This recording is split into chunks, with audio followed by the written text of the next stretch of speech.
Bismillahirrahmanirrahim. Assalamu-alaikum dear students. How are you? Welcome to my YouTube channel Noor Mathematics. Today I am going to discuss about unit number 2 differentiation of second year mathematics. So let's start. Students, आज के lecture में हम derivative को find out करने के कुछ important formulas को discuss करेंगे जो कि नेक्स्ट एक्सरसाइजेज में यूज़ होते हैं। सो फर्स्ट फार्मूला है हमारे पास derivative of a constant function. किसी भी कांस्टेंट फंक्शन का डेरिवेटिव क्या होता है? d/dx into c is equal to zero.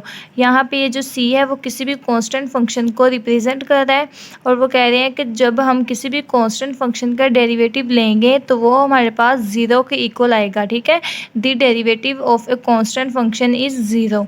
For example y is equal to 3, ये हमारे पास गिवन फंक्शन है और ये जो 3 है ये कांस्टेंट फंक्शन है।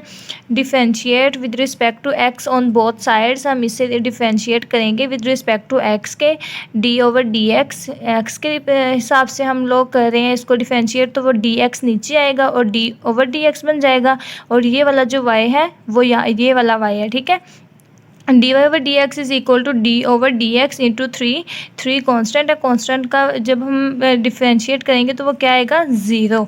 dy/dx is equal to zero. हमें पता चल गया कि जब हम किसी भी कॉन्स्टेंट फंक्शन का डेरिवेटिव लेंगे तो वो हमेशा ज़ीरो के इक्वल ही आएगा। सो नेक्स्ट वो हमारे पास फार्मूला है पावर फार्मूला।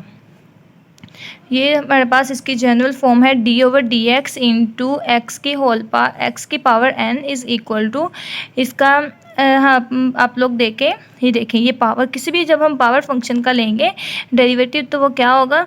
ये पावर नीचे आ जाएगी n और पावर से एक कम हो जाएगा n x की पावर, ये देखें n -1 आ गया, n x की पावर n-1 बन जाएगा। एग्जाम्पल से आप लोगों को मैं ज़्यादा अच्छे से क्लियर करवा देती हूँ।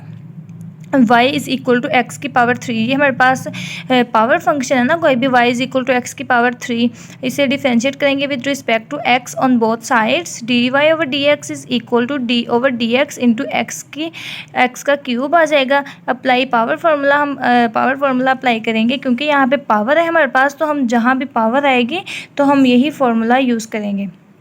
ये देखें पावर नीचे आ गई 3, पावर से एक कम आ गया। ठीक है, पावर से एक कम 3-1, 3x की पावर 3-1 आ गया, तो 3-1 2 होता है तो 3x² आ गया। इसका मतलब है कि हमारे पास फर्स्ट डेरिवेटिव आ गया dy/dx is equal to 3x²। Next हम लोग एक और एग्जांपल देखेंगे पावर फार्मूले की। ये आप लोगों की एग्जांपल बुक पे भी है, पेज नंबर 54 पे। वो मैं इसलिए करवा रही हूँ कि ताकि आप लोगों की जो एग्जांपल्स हैं ना इंपॉर्टेंट, वो भी साथ साथ क्लियर होती जाएं बुक वाली। सही है, ये है कैलकुलेट d/dx इंटू 3x की पावर 4/3।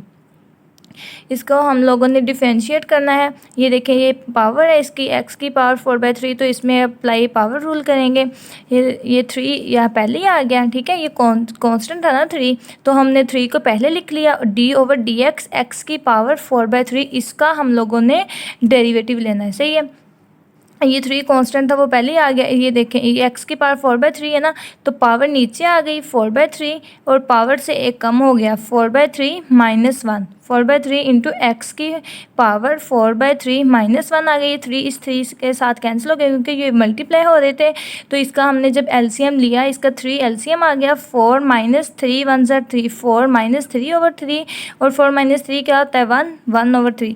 4x की पावर 1/3, ये हमारे पास फर्स्ट डेरिवेटिव आ गया बाय पावर फार्मूला से 4x की पावर 1/3। स्टूडेंट्स, आज हम लोगों ने 2 फार्मूलाज को डिस्कस किया, कांस्टेंट फंक्शन का हम लोग डेरिवेटिव कैसे लेते हैं और पावर रूल। ठीक है, आई होप सो आप लोगों की इनकी अच्छे से समझ आ गई होगी। ओके, अल्लाह हाफिज़, थैंक यू।